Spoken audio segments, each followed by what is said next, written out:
Hello everyone, Professor Kagan here. You know, like every fat kid in America, I loved Dairy Queen growing up. I had toys, I had food. Even when I was in kindergarten, my local Dairy Queen would fry up some fries for me to eat for breakfast before I went to school. My family knew a guy. But my gluttonous high-sugar diet pushed upon me by corporate overlords wasn't my only pastime as a kid. No.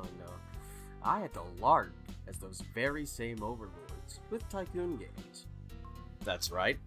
From Zoo Tycoon to Chris Sawyer's Locomotion to the weird and cheaply made Mall Tycoon game I bought at a book fair in middle school, I always enjoyed running my own business, subjecting my customers and competitors to my wicked whims. Although it wasn't until my partner was scrolling eBay one afternoon that I came upon a Tycoon game I hadn't seen before. Something that could meld my childhood gluttony with my desire to nickel and dime every poor sap that set foot on my property. Dairy Queen Tycoon was released on December 1st, 2008, published by the corporate kings of shovelware themselves, Game Mill, and developed by Sparkplug Games, their first game as a matter of fact. We begin the game with a short comic strip starring two characters, Emily, the game's protagonist, and her mooching, work-shy friend, who are getting ice cream to local Dairy Queen.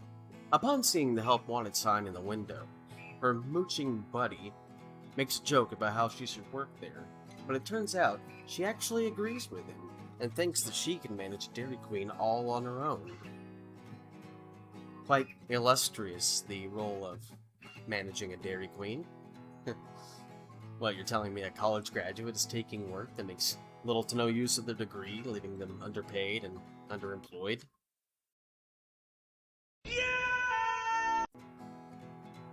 Nah. This game was released in 2008, remember? We've got other issues to worry about. And it's gone.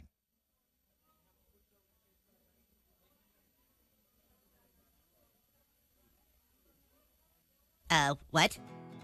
Indeed. The basic gameplay of Dairy Queen Tycoon is much like your typical Diner Dash, Papa's Insert Food type area here games. You take a customer's order and prepare before the customer leaves out of frustration.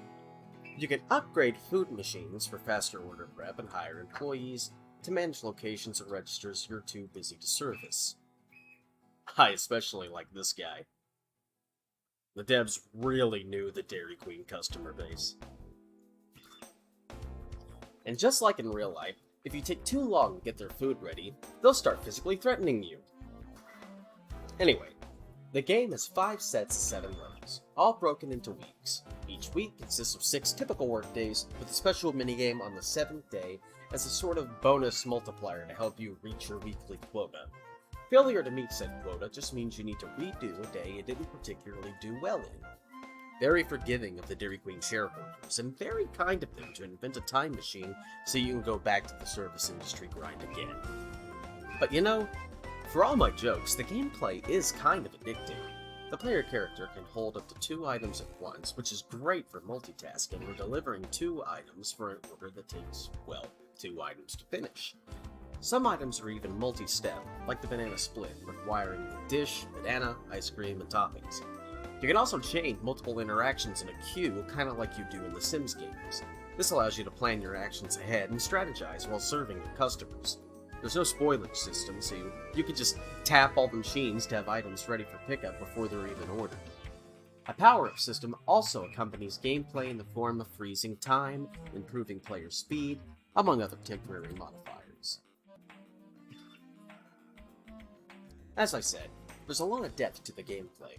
As your operation expands and more Dairy Queens are opened, you'll find yourself needing to manage staff, who are broken down by pay versus experience.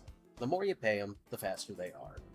Your decision on who to hire and where to work that day is influenced by the thermometer on the menu, indicating just how busy a store will be on that day. Honestly, it's amazing a licensed game about a fast food franchise promotes adequate hiring practices when not even 20 years later everything runs on skeleton crews.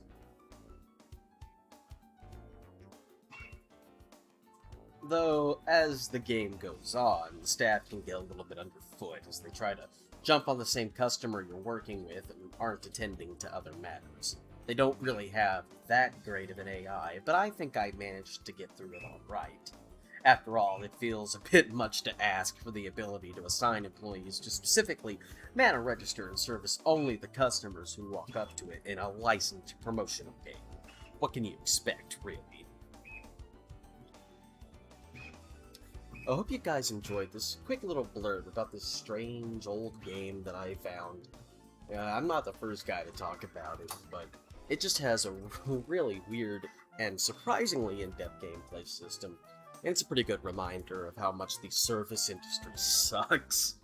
But much like Dairy Queen's food itself, it can be addicting and silly and not at all good for you. Ah! Brain freeze!